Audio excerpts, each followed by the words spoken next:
Bonjour à tous, j'espère que vous allez bien. Aujourd'hui, on va parler algo de trading ou robot de trading, mais plus précisément comment backtester une stratégie et savoir si elle est rentable. Vous, comme moi, on n'a pas forcément des compétences en programmation et en code. C'est des choses qui ne sont pas forcément faciles à apprendre. Et donc, on a toujours ces envies, ces idées de stratégie qu'on souhaiterait, on souhaiterait savoir si elles sont profitables. Et bien, aujourd'hui, je vais vous présenter un outil qui vous permet, sans compétences de programmation, de pouvoir tester vos stratégies et définir si elles sont profitables. On aura enfin la réponse sur la rentabilité de nos stratégies. Mais c'est pas tout. Je vais vous parler également de comment il faut backtester nos stratégies pour espérer qu'elles soient profitables en réel. Et notamment, ça passe par imposer un malus pour construire dans l'échec et couvrir potentiellement le slippage, les commissions. Et on va voir que selon si vous faites de l'achat ou de la vente, eh bien, les frais et les commissions ne sont pas les mêmes et donc le malus appliqué doit être bien différent. Ce sera un sujet qu'on va aborder. Est-ce qu'entre les achats et les ventes, le malus est le même? Eh bien non, il va falloir appliquer un malus plus important sur l'un des deux. On en parlera tout à l'heure.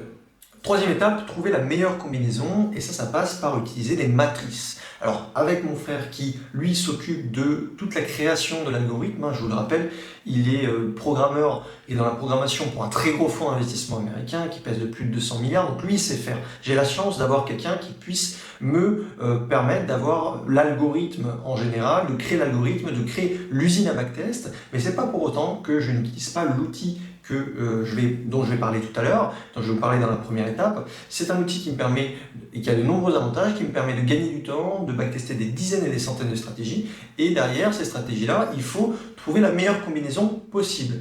Et pour cela, on va utiliser des matrices 2D, si vous savez coder et que vous souhaitez automatiser tout ça, ou alors des matrices Excel qu'on va remplir à la main, mais qui nous permettent de garder une trace sur les résultats de nos backtests et surtout de pouvoir trouver la meilleure combinaison possible. Et la quatrième étape, eh bien, il faut choisir entre différents réglages. Qu'est-ce qu'on va regarder? Est-ce qu'on va regarder que la profitabilité? Est-ce qu'on va regarder le taux de réussite? Est-ce qu'on va regarder l'échantillon? Bref, il y a 4 variables bien précises sur lesquelles on va devoir se reposer pour définir la stratégie la plus performante et les réglages les plus performants. Parce que un backtest sur un échantillon trop petit laisserait trop de place à la variance, par exemple. Et donc, on aurait des résultats du backtest qui ne colleraient pas à la réalité. Ou alors, est-ce qu'on a un taux de réussite élevé, moins élevé? Ça va jouer sur l'agressivité et le risque qu'on va prendre par position. Bref, je vais vous énoncer dans cette vidéo ces 4 points, ces 4 étapes importantes. Première étape, je le répète encore une fois, l'outil qui me permet de backtester sans connaissance au préalable. Deuxième étape,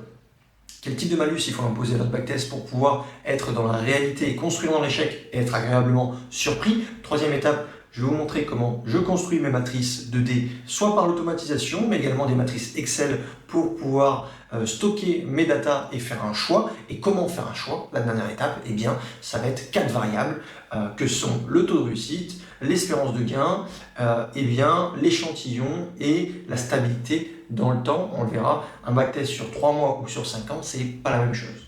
Alors avant de commencer, vous mettez un maximum de likes, parce que c'est quand même beaucoup de travail, et si vous mettez un maximum de likes, un maximum de commentaires, que vous vous abonnez, que vous activez la cloche, eh bien je peux travailler sur d'autres sujets liés aux algos de trading. C'est un projet que j'ai avec mon frère depuis quelques mois, on travaille d'arrache-pied dessus tous les soirs pendant 3-4 heures.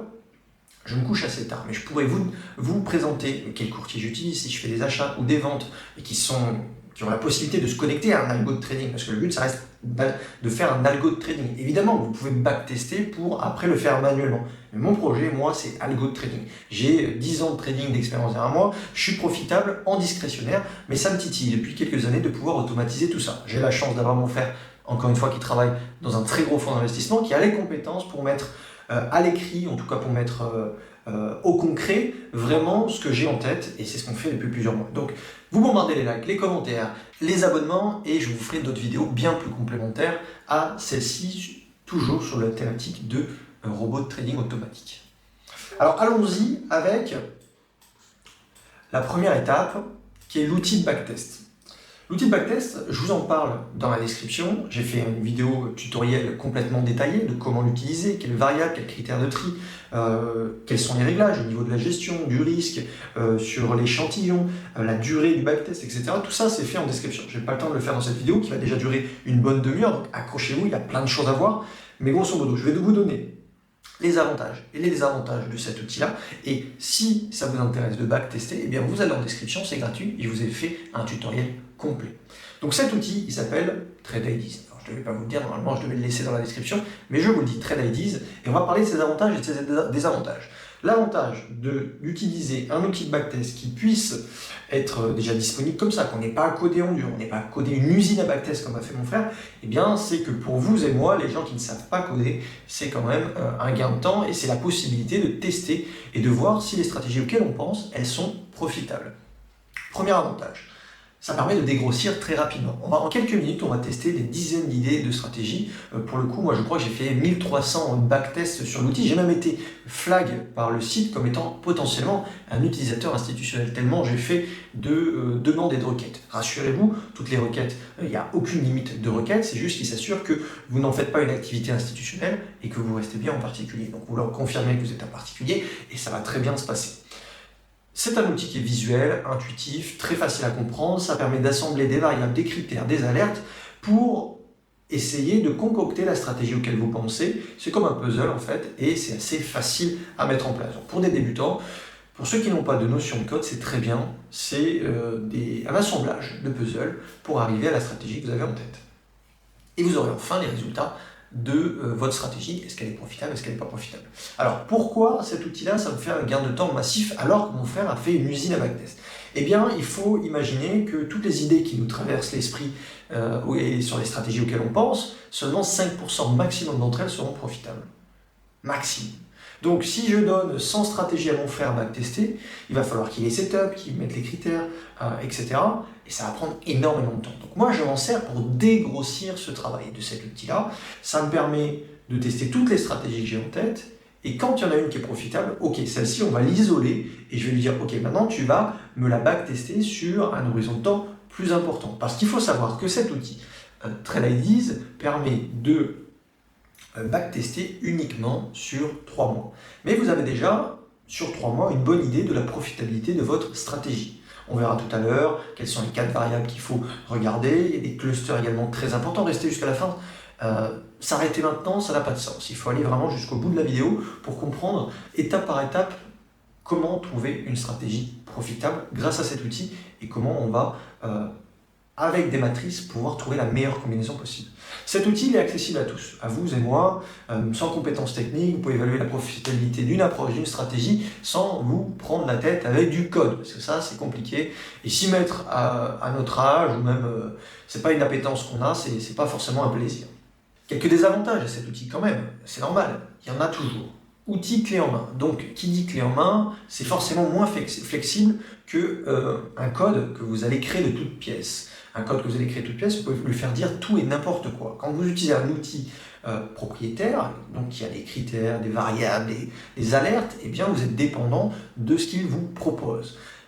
L'avantage, c'est que cet outil-là, quand même, a des centaines de variables et de critères disponibles, et donc souvent, vous allez pouvoir trouver votre bonheur. Vous avez également la possibilité de créer des formules sur un onglet paramètres avancés, et ça vous permettra de créer des formules s'ils ne les ont pas. Mais voilà, il y a quand même cette notion de c'est clé en main, donc il y a des variables personnalisées, des conditions complexes ou des alertes bien spécifiques qui seront plus difficiles à implémenter, il faut le savoir. Je reste persuadé qu'une stratégie rentable, mais ça doit être simple. S'il y a trop de critères et d'éléments, eh bien en général, vous avez un échantillon qui est trop faible et c'est de la suroptimisation et c'est pas ce qu'on veut. Donc, cet outil, TradeIDs, est très bien pour dégrossir rapidement et valider une idée. C'est à mon sens imbattable. Malgré que mon frère ait fait une usine à backtest, on peut backtester des stratégies sur 5 ans, etc. Je l'utilise pour dégrossir tout le travail, toutes les stratégies que j'ai en tête, elles passent dans cet entonnoir et ça me permet de ressortir que quelques stratégies qui sont profitables. Parce que oui, grâce à cet outil, j'en ai trouvé des stratégies profitables. Donc il ressemble à ça, je vous ai fait 2 screenshots, vous mettez les variables que vous voulez, alors là j'en ai mis au pif, vous lancez et après vous avez un onglet backtest. Alors attention, petite note, cet outil, il ne fait pas que des backtests, il peut aussi vous alerter en temps réel sur votre stratégie. Et ça c'est bien. Pour ceux qui n'ont pas l'envie d'aller dans le robot automatique, vous pouvez profiter de cet outil-là, setup ce que vous avez trouvé en backtest qui fonctionne et vous pouvez le setup en alerte. Donc en temps réel, à l'ouverture du marché américain, l'alerte est active et quand les critères seront remplis, eh bien on vous alerte et ça vous permet de pouvoir prendre le trade. Donc ça ressemble à ça, c'est assez visuel. On a le profit factor, le taux de réussite. Je peux zoomer un petit peu. On a la performance de la stratégie sur les 3 mois d'historique. Et donc derrière, il y a une projection qui est faite sur 1 an. Et vous pouvez choisir le starting equity et le risque par pas le risque par trade, mais l'exposition par trade sur le capital total. Donc vous avez en description un tuto complet sur comment ça fonctionne. C'est un outil qui est vraiment très puissant si vous voulez backtester des stratégies que vous voulez automatiser, ou alors des stratégies que vous avez en tête et que vous voulez trader manuellement. Les deux fonctionnent, et après vous avez un système d'alarme qui vous prévient quand les critères et les conditions sont toutes remplies. Je vous fais un tuto en description, allez-y, c'est gratuit, il va être extrêmement poussé. Deuxième étape, imposer un malus pour être réaliste. Donc une stratégie ne doit pas seulement être rentable sur le papier, ça c'est évident, elle doit résister aux frictions du marché en réel. Et donc il nous faut imposer un malus volontaire.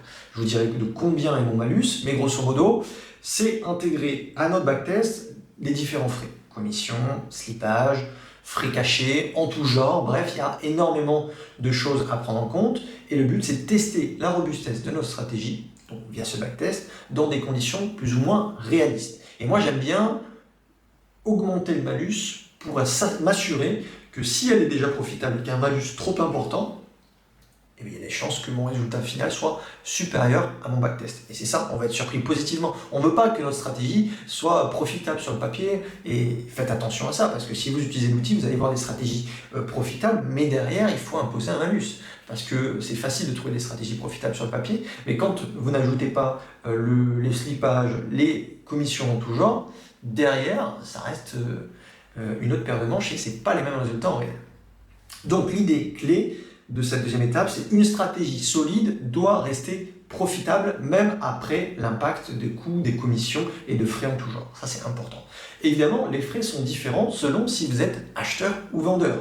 C'est pas du tout la même chose. Si vous faites de l'achat classique, même sur des small caps ou des large caps ou des moyennes capitalisations, eh bien, vous avez très peu de frais. Vous avez des commissions, peut-être un peu de slippage sur les petites capitalisations, mais finalement, l'impact, il reste très limité. Par contre, et c'est sur ce quoi je travaille, moi, pour l'instant, mon algorithme, il va fonctionner uniquement sur de la vente à découvert sur les petites capitalisations. Parce que j'ai trouvé des edges, maintenant, ce n'est pas les mêmes commissions et ce n'est pas les mêmes frais. Sur les positions vendeuses, sur les petites capitalisations, pas sur les grosses caps ou les moyennes caps, où là les frais sont très réduits, eh bien vous avez des frais qui sont cumulés. Vous avez des commissions, vous avez le slippage, vous avez le taux d'emprunt, parce que vous empruntez les actions à des pourcentages assez importants annualisés. Et donc si vous faites du day trading, il faut payer ce borrow fees, cet emprunt. Et si l'action est difficilement shortable, il n'y a pas de contrepartie en face, on appelle ça hard to borrow, eh bien il faut là réserver. Et cette réservation, du nombre d'actions que vous souhaitez vendre à découvert, eh bien ça se paye, ça aussi. Donc vous avez à peu près 4-5 frais qui se mettent bout à bout sur de la vente à découvert sur des small caps. Et donc c'est pour ça que moi, avec mon frère, on utilise un malus de moins 5%. C'est énorme, ça n'arrivera jamais à ce niveau-là. En général, on sera peut-être entre moins 1 et moins 2,5 dans la réalité. Mais ça me permet d'être surpris positivement. Okay, j'applique du coup un malus de moins 5% sur les positions gagnantes ou perdantes. Peu importe si elle est gagnante ou perdante, je mets moins 5%. L'objectif, c'est de construire les backtests dans l'échec. Je vous l'ai déjà dit, pour tester la solidité de la stratégie dans des conditions qui sont défavorables. Le résultat, eh bien, c'est des performances finales qui sont plus réalistes et souvent meilleures en réel. Parce que j'applique un malus trop important à ce qui sera réellement proposé, et donc mon résultat final sera bien meilleur que sur le backtest. La philosophie, mieux vaut être agréablement surpris que déçu, ça c'est très important. Donc, je vous ai mis 2 matrices 2D, on en parlera tout à l'heure. C'est des matrices 2D qui permettent de tester 400 combinaisons et de savoir quels sont les réglages qui me permettent d'avoir de la profitabilité ou pas. Parce que, on va le voir ici, sur ces 2 backtests, alors je les ai pris parmi les centaines que j'ai réalisées avec mon frère en automatique, on a trouvé des stratégies rentables. Là, on voit que sur celle-ci, il y a un edge, mais il n'est pas si important. Vous avez tout ce qui est rouge, quand c'est négatif, sur l'espérance de gain. Donc, tous ces pourcentages, ce sont l'espérance de gain en pourcentage. Qu'est-ce que l'espérance de gain? C'est la relation entre votre taux de réussite, votre gain moyen, votre perte moyenne. Et grosso modo, ce pourcentage, c'est ce que vous espérez, ce que vous allez espérer gagner sur chaque trade en fonction du capital mobilisé. Vous mobilisez 2 000 € sur un trade. Si votre espérance de gain est de 2,68 ici, vous allez gagner 2,68% à chaque trade. Alors, vous n'allez pas gagner tout le temps, mais c'est la moyenne des gains et des pertes avec le taux de réussite qui vous permet de vous dire, ok, vous avez une espérance de gain sur la totalité de vos trades qui est positive. Si cette espérance de gain est négative, vous n'avez pas d'edge, vous allez perdre de l'argent. Donc il faut que vous ayez une espérance de gain qu'on appelle EV ou EG en pourcentage qui soit positif. Okay, je pourrais faire une deuxième vidéo sur comment se calcule cette variable-là, c'est important. Aujourd'hui, je n'aurai pas le temps, mais si vous voulez une vidéo comme ça, vous me dites en commentaire ce que vous voulez et je ferai des vidéos. Donc là, on voit qu'avec 5% de malus, on a quand même beaucoup de rouge. Il n'y a quasiment pas de vert. Le vert, il commence ici sur cette ligne du bas et puis un petit peu dans cette zone-là. Alors qu'avec un malus de moins 2,5, on voit que ça change complètement la donne. Oui, il y a du rouge, mais là, il y a vraiment du vert, beaucoup de vert. Donc attention de ne pas se faire piéger avec des backtests qui sont trop profitables. Le malus est là pour annoncer une potentielle réalité. Si vous ne mettez pas un malus, vous allez être euphorique. Ah oui, c'est profitable, je vais faire beaucoup d'argent, etc. Mais en réalité, quand vous allez lancer la stratégie, que ce soit en automatique ou en manuel, vous allez perdre de l'argent. Parce qu'il faut prendre en compte les différents frais. Okay, donc, on voit l'impact du malus sur les deux matrices de D. Les résultats sont quand même drastiques. 2,68 sur celui-ci et 5,18. Okay, donc là, on a quand même 3% d'espérance de gain qui varie avec un malus 2 fois supérieur ou 2 fois inférieur. Donc là-dessus, il faut faire attention. Moi, je me focus sur le moins 5% parce que j'espère dans ma tête, j'ai fait les calculs à peu près des commissions qui seront probables sur la vente à découvert, qu'on sera aux alentours de 1, 2, maximum 2% et demi de frais, ce qui fait qu'en réalité, mes stratégies seront plus en réel avec des résultats de la sorte, avec 2 lits. Mais voilà, je me focus sur le moins 5, comme ça, en réel, eh bien, je serai surpris positivement. Donc voilà, ne négligez pas le malus, c'est extrêmement important. Maintenant, il vous faut, une fois que vous avez fait des backtests, trouver la meilleure combinaison, les meilleurs réglages possibles. Okay, parce que des stratégies rentables, il y en a. Elles sont rentables avec différents réglages, différentes combinaisons. Maintenant, trouvons la meilleure combinaison, celle qui est plus profitable, avec peut-être un meilleur taux de réussite, qui est plus stable dans le temps, ça on va le voir tout à l'heure dans les 4 variables qui sont importantes à repérer pour déterminer la stabilité et le bon fonctionnement d'une stratégie. Donc, étape numéro 3, on va identifier les combinaisons de critères rentables et non rentables, comprendre ce qui fonctionne et ce qui échoue. Okay, donc, on va en déduire forcément des tendances comportementales, selon des stratégies bien spécifiques. Tiens, cette stratégie, elle marche mieux avec un TP et un stop loss en fin de journée. Un TP en fin de journée, un stop loss très large. Ou alors, cette stratégie, une autre stratégie, elle ne performe qu'avec des stop loss courts. Et sûrement parce que elle est peut-être dans le sens de la tendance. Ou alors, cette stratégie, elle ne fonctionne qu'avec des TP courts parce qu'on fait du contre-tendance. Elle est contrarienne. Bref, vous allez forcément en tirer des tendances comportementales et c'est normal. 2 matrices. Matrice 2D automatique, si vous savez coder et vous avez la chance d'avoir quelqu'un comme moi, comme mon frère, qui puisse coder ça, soit vous le faites manuellement avec une matrice Excel. Moi, je fais les deux. Encore une fois, j'utilise l'outil TradeIDs pour dégrossir mon univers de stratégie et ne donner qu'à mon frère que les stratégies qui sont profitables. Et lui va les tester sur plus d'historique et avec ce malus plus important. Donc, la matrice 2D, ça ressemble à ça. Okay, c'est ce que je vous ai présenté là. C'est une matrice qui permet de tester toutes les combinaisons qu'on veut. Alors moi, j'ai fait de 5% au niveau des fourchettes, au niveau des TP et des stop-loss. Vous avez des stop-loss sur cet axe-là et les TP sur cet axe-là. Donc, admettons, TP à 10%, stop-loss à 10%, c'est perdant. TP à 10%, stop-loss à 15%, c'est perdant, et ainsi de suite. Et si on va là, TP à 60%, stop-loss à 60%, c'est gagnant. Donc, ça permet des matrices 2D de tester toutes les combinaisons possibles. Alors moi, j'ai mis une fourchette de 5%. Une fois que vous avez trouvé un cluster de profitabilité, vous pouvez tout simplement raccourcir ce pourcentage-là. Tout dépend du style de trading. Moi, c'est de l'intraday, donc je n'ai pas forcément besoin d'être au pourcentage près. Si vous faites du scalping, ce que je ne vous conseille pas parce que l'exécution demande à être extrêmement précise, commencez par de l'intraday et vous aurez du coup des stratégies qui sont plus fiables dans le temps. Grosso modo, pour le backtest automatique, mon frère lance le backtest sur son PC en code, en Python, et ça va tester toutes les combinaisons sur un espèce de formulaire en mode note, comme ça, hein, avec le nombre de total de trades, le win rate, le losing rate, etc., et l'espérance de gain. Et derrière, il a tout automatisé, il a fait en sorte que ça remplisse les 5 années de matrice. Parce que oui, si on veut étudier une stratégie et pour qu'elle soit rentable, il faut qu'elle soit stable dans le temps, on le verra tout à l'heure. C'est pour ça que nous, on décide de faire sur 5 ans. Et on voit que si on fait sur 5 ans, on voit qu'en 2021, la stratégie était profitable plutôt à l'extrême droite des réglages, donc plutôt un TP large et un stop loss large. Et donc pareil pour 2022, avec légèrement un peu moins de profitabilité. Par contre, 2023 a été une année pour cette stratégie-là qui n'a pas fonctionné. Alors, rassurez-vous, ce n'est pas la stratégie que je vais utiliser en réel, mais ça vous montre qu'il y a des stratégies. Et toutes les stratégies, leur performance va évoluer en fonction des années et ça dépend beaucoup du contexte de marché.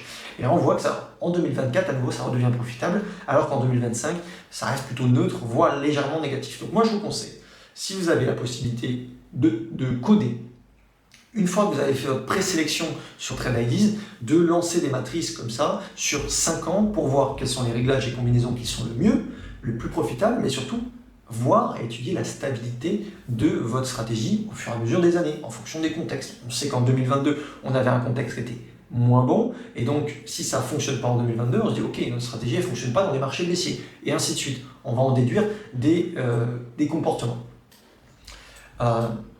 Ce que je fais moi, avant de passer à ça, c'est que je fais le backtest manuel avec TradeIDs, donc ça ressemble à ça, j'ai mon profit factor, etc. Et je remplis des matrices Excel. Pourquoi? Parce qu'on ne peut pas se souvenir de 50 000 réglages. Au début, je faisais des screenshots, des stratégies qui me paraissaient profitables, et je les envoyais à mon frère, mais c'est devenu vite le chantier sur notre groupe Discord. Donc ce que j'ai fait, c'est que j'ai fait un Excel en privé à tous les deux, j'ai dit ok, chaque stratégie avec différentes combinaisons sera affichée et tu auras les statistiques ici. Comme ça, si demain j'oublie, parce qu'on pense à plein de choses, on fait d'autres trucs, etc., eh bien je peux retourner dans cet Excel et voir quelles sont les stratégies qui semblaient profitables et qu'on va pouvoir backtester sur la matrice 2D en automatique et donc sur plusieurs années. Rappelez-vous, TradeIDs ne propose que 3 mois. Donc ça, c'est un premier backtest sur 3 mois que après je pivote sur les 5 dernières années de 2021 à 2025. Mais grosso modo, je fais ça, donc je mets les stratégies. Évidemment, j'ai flouté un peu les stratégies parce que pour l'instant, ça reste privé. Et en plus, quand on trouve une succession de critères et de setup, eh bien, et qu'on arrive à les quantifier comme de l'algo de trading, on est loin de ce qu'on peut faire en discrétionnaire. C'est-à-dire qu'en discrétionnaire, il faut étudier le contexte de marché, il faut étudier les nuances qui sont plus complexe. Si vous arrivez à trouver une stratégie en algorithmique, en robot, qui fonctionne et qui est plutôt stable sur 5 ans, peu importe le contexte de marché et les nuances, avec des critères bien spécifiques, eh bien, il faut éviter de la partager. Parce que du coup, on peut avoir une certaine érosion de la hedge. Okay, donc j'en parle avec mes étudiants, mais sur les réseaux, évidemment, que je masque, vous comprendrez pourquoi. Vous avez ici la même stratégie, et vous avez différents différents réglages de prix, différents réglages de volume, différents réglages de setup, et à côté je mets l'échantillon, le profit factor, le win rate, la stratégie retourne et la performance projetée sur un an, parce que rappelez-vous, c'est sur 3 mois cette performance. Donc là par exemple on a une stratégie où l'échantillon est de 126, c'est bien, c'est-à-dire que c'est un échantillon, on en parlera tout à l'heure. L'échantillon c'est important pour éviter la variance et éviter d'être surpris négativement. On ne veut pas avoir le black swan, on ne veut pas augmenter les probabilités d'avoir un actif qui crée un contexte et un setup ultra dangereux pour notre stratégie. On veut qu'elle soit résistante à un maximum d'échantillons et c'est pour ça que l'échantillon c'est hyper important, on en parlera juste après. Mais grosso modo ici, vous n'avez pas de profitabilité. Le profit factor il est à l'équilibre, il est rouge, il est gagnant, il est rouge, il est rouge, il est gagnant, il est rouge, il est rouge. Donc là on n'a pas de cluster de performance. Attention, on en parlera tout à l'heure, mais un cluster de performance c'est hyper important. C'est pas simplement un seul réglage qui doit être profitable. Non, c'est autour de cette stratégie, différents réglages sont profitables. Parce que si vous êtes slippé, etc., il vous faut absolument une marge de manœuvre. Donc là par exemple, on a un profit factor qui est extrêmement positif. On peut se dire oui, on va cartonner. Mais si on est mal exécuté, s'il y a un slippage, etc., on va redescendre d'un cran et arriver sur le profit factor d'en dessous qui lui est perdant. Donc c'est pour ça que j'ai sélectionné ces deux colonnes, ces deux lignes ici, parce qu'il y a une stabilité dans l'edge, une stabilité dans l'espérance de gain. Donc 4,8 de profit factor, 1,97, 1,19, 1,47, 3,2. Donc quel que soit le take profit et le stop loss, 10%, 20%, 15%, 20%, 20, 20%, 25, 20%, eh bien on a une stabilité dans l'edge. Et ça c'est hyper important. Parce que trouver une stratégie qui est hyper rentable sur le papier avec un seul réglage, ça se trouve tous les jours. Par contre, une stratégie qui a une stabilité, peu importe la gestion, ça c'est pas la même chose. Et c'est ce qu'il faut viser absolument.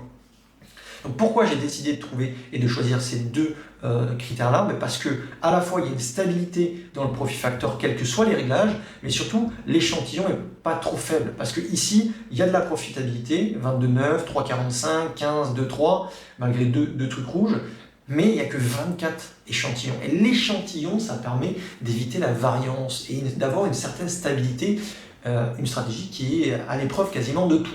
Et ça dépend beaucoup de l'échantillon. Donc, par exemple ici 17, ça tout est positif, positif, positif, positif, mais 17 actions, 17 trades en 3 mois, c'est trop peu. On en parlera tout à l'heure de quels critères je veux, mais voilà. Donc ça c'est les deux matrices que j'utilise pour d'abord en backtest manuel, dégrossir, trouver les stratégies qui me semblent rentables, je les note sur une matrice Excel et derrière on va tester ça sur de la matrice automatique pour pouvoir avoir 5 ans d'historique et non pas 3 mois. Et ça me permet de voir la stabilité d'une stratégie.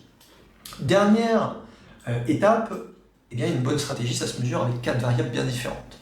L'espérance de gain, qu'on appelle EG ou EV en pourcentage, donc c'est un indicateur de rentabilité moyenne. C'est ce que je disais tout à l'heure, 2% d'espérance de gain, ça veut dire qu'en moyenne sur votre trade, vous gagnez 2%. Alors vous n'allez pas gagner à chaque fois, c'est évident, mais le cumul des gains et des pertes fois le win rate, ça vous permet de savoir à peu près combien de pourcents en moyenne ou en dollars vous pouvez espérer de votre stratégie sur chaque trade. Donc il faut une espérance de gain positive, sinon vous avez une stratégie qui n'est pas rentable. Le win rate, c'est une notion hyper importante. Moi, par exemple, sur mon trading discrétionnaire, je m'en préoccupe pas tellement parce que j'ai une asymétrie au niveau du gain moyen et de la perte moyenne. Mais si on veut mesurer la rentabilité d'une stratégie, il faut se préoccuper du win rate et surtout pour savoir quelle aversion du risque on va opter, sur laquelle on va opter. Donc, le taux de réussite me permet de déterminer la distribution des gains et des pertes probables. Par exemple, en swing trading sur du discrétionnaire, en manuel, j'ai un taux de réussite de 30, 35, peut-être 40% à peu près, et je ne peux pas risquer plus de 1% par trade parce que la distribution des gains et des pertes fait que je vais enchaîner beaucoup de pertes. Alors que si vous avez un taux de réussite supérieur à 60-70%, la probabilité que vous enchaîniez beaucoup de pertes, elle est faible. 2-3 pertes d'affilée, pas plus. Donc vous pouvez risquer beaucoup plus. Donc le win rate, ça va être un élément qu'on va prendre en compte, non pas pour la stabilité de votre stratégie, mais plutôt pour le risque qu'on va définir par trade. Si vous avez un taux de réussite élevé, on peut risquer 1, 2, 3, 5, peut-être 10% du capital, tout dépend du taux de réussite.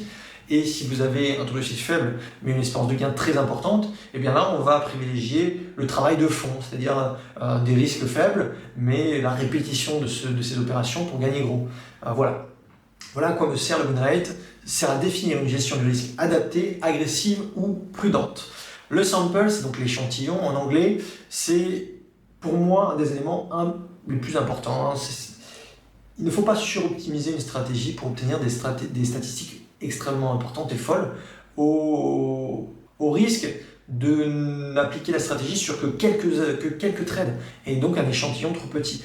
Ça va augmenter la variance et il est peu probable que la réalité soit égale à votre backtest. En réalité, la réalité sera probablement moins bonne que ce que vous avez pu backtester. Donc l'échantillon, c'est hyper important. Moi, ce que je vise en termes d'échantillon, on le verra tout à l'heure, mais un trade tous les 3 jours, un trade tous les 2 jours minimum.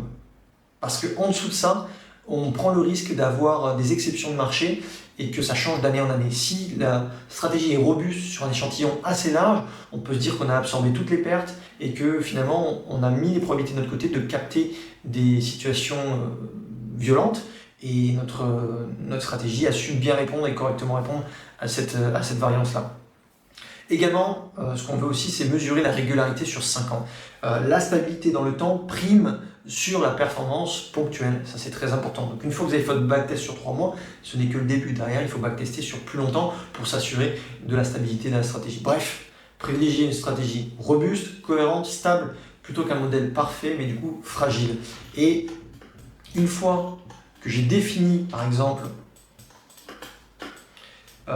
une stratégie, donc admettons, je prends ici, et ici, donc des critères et des réglages qui sont profitables, eh bien, je vais les rentrer dans ce tableau-là.